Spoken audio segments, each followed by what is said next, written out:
सूर्य और चंद्र के अलावा बाकी सारे ग्रह रेट्रोग्रेड होते हैं। ठीक है, अब हम बताते हैं जी कौन कौन से कब कब होते हैं।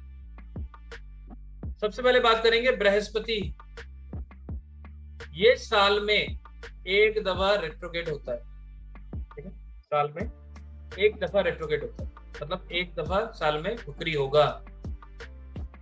लगभग 40 से 60 दिन के अंदर अंदर के पीरियड तक। ठीक है, शनि ये भी साल में एक दफा रेट्रोग्रेड होगा, अमूमन 40 से 60 डेज।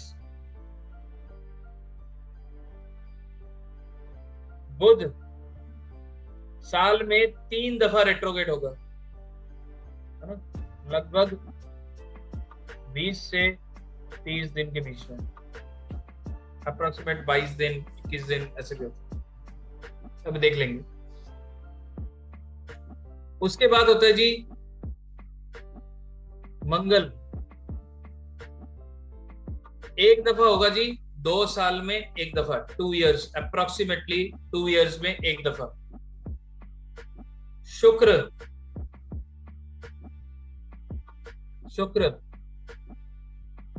एक दफा होगा 2 साल में एक दफा।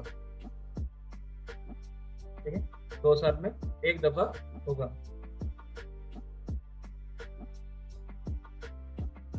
तो इन ग्रहों का वक्री होने से क्या मतलब है, अब ये समझते हैं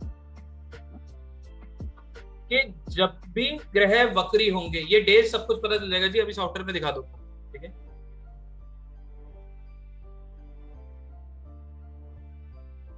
दिखाई देता हूं। जब भी आप सॉफ्टवेयर में जाओगे, सॉफ्टवेयर में यहां पे एक ऑप्शन आता है जी,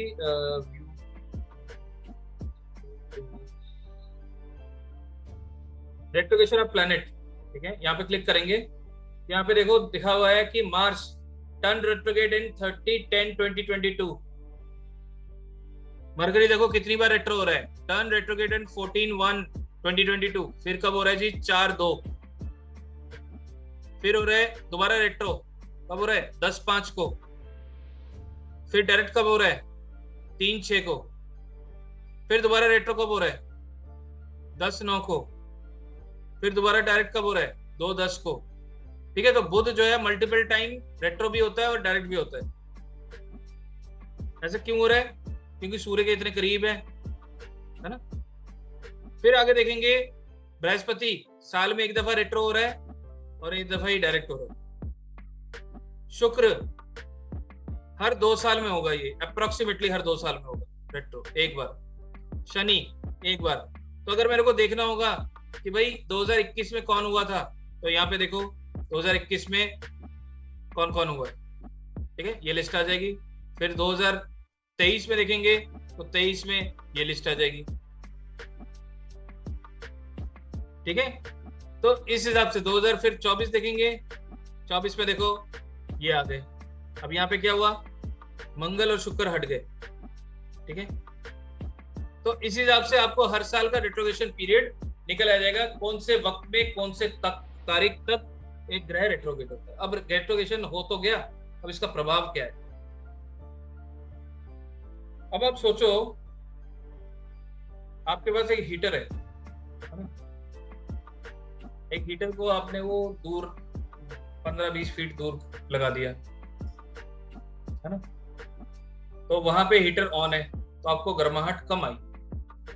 अब उसी हीटर को आप पास ले आओ, तो अब गर्माहट जो है तेज हो जाएगी। तो इसका मतलब क्या हुआ, जब भी ग्रह वक्री होगा, आप ये समझ लें वो पृथ्वी के अपने अप्रोक्सीमेट या एवरेज डिस्टेंस के हिसाब से करीब है। ठीक है, इतना सबको समझ आया, तो मेरे को चैट पे एक बार ये लिख दीजिए कि जब भी ग्रह रेट्रोग्रेडेड होगा, वो आपके पृथ्वी के अपने अमूमन डिस्टेंस से सबसे करीब होगा, सबसे क्लोज होगा। ठीक है, ये पॉइंट सबको समझ आया। तभी हमें इल्यूजन पैदा होता है, तभी हमें लगता है कि भाई वो ग्रह उल्टा जा रहा है। अब इसका मुझे बताइए कि अगर कोई चीज आपके करीब है तो उसका प्रभाव उस टाइम पे स्ट्रांग होगा या वीक होगा। स्ट्रॉन्ग होगा। अब ज्यादातर ज्योतिषाचार्य ये बोलेंगे वक्री ग्रह कमजोर होते हैं, लेकिन आज से आप लोग ये कहेंगे वक्री ग्रह पावरफुल होते हैं। किस चीज के लिए जी? जो वो घटना देंगे वो देकर ही छोड़ेंगे, उसको हटाना नामुमकिन जैसा हो जाएगा।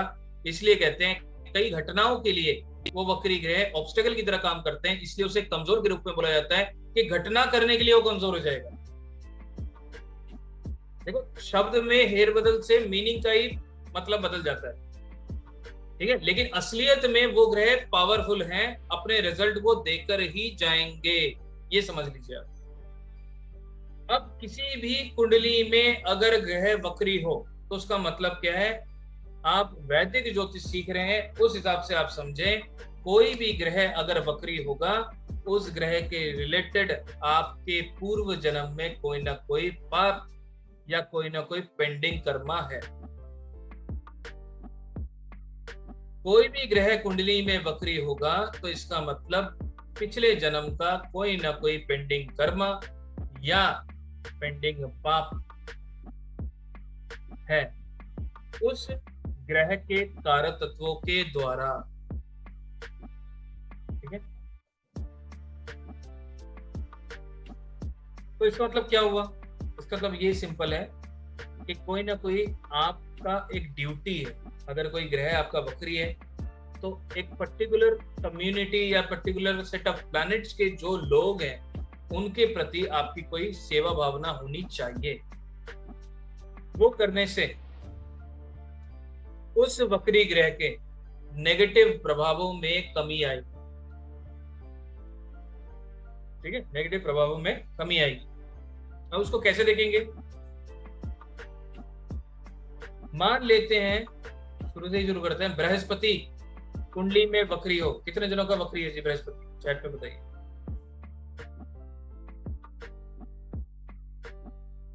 बृहस्पति कुंडली में वक्री हो, किसी भी घर में हो जाए, ठीक है, किसी भी घर में, ऐसे केस में बृहस्पति है कुल पुरोहित। किसी भी योगमान्य या गणमान्य इंसान की आपने अपमान या कष्ट पिछले जन्म में दिया होगा। इस जन्म में आपको अपने पिता से, अपने गुरु से, अपने जो भी धर्म है उसको फॉलो करना अनिवार्य है, उनकी सेवा करना अनिवार्य है। बृहस्पति आपके कुल के कस्टम्स, आपके कुल मतलब आपके लिनिएज के जो फॉलोइंग कस्टम्स हैं वो आपको फॉलो करने चाहिए। जो भी आपके कुल पुरोहित हैं उनको दान दक्षिणा देकर पैर जरूर छुएं। पैर, राशियों में पैर जो है बृहस्पति है, क्योंकि चरण, जिसे पैर नहीं कहूंगा, चरण, क्योंकि 12वां घर फीट्स है, 12वां घर फीट्स है और 12वां घर पाइसेस साइन है। तो इसका मतलब जो पैर हैं, जैसे पुराने जमाने में आप सोचो कि देयर आर सम शिष्टाचार, है ना, तो शिष्टाचार are very very connected towards remedies of planets. जब हम छोटे होते थे पहले ही बोलते थे जाओ आपके बड़े आए हैं प्रणाम करो पैर छू के। तो आजकल क्या होता है, लोगों के कमर में दुख जाता है या पेट बहुत बढ़ जाता है, जैसे मेरा बढ़ गया, तो पैर छूने में दिक्कत आती है, लेकिन मैं फिर भी छूता हूँ क्योंकि मुझे पता है तो कहीं ना कहीं मेरा बृहस्पति अच्छा करेगा, है ना।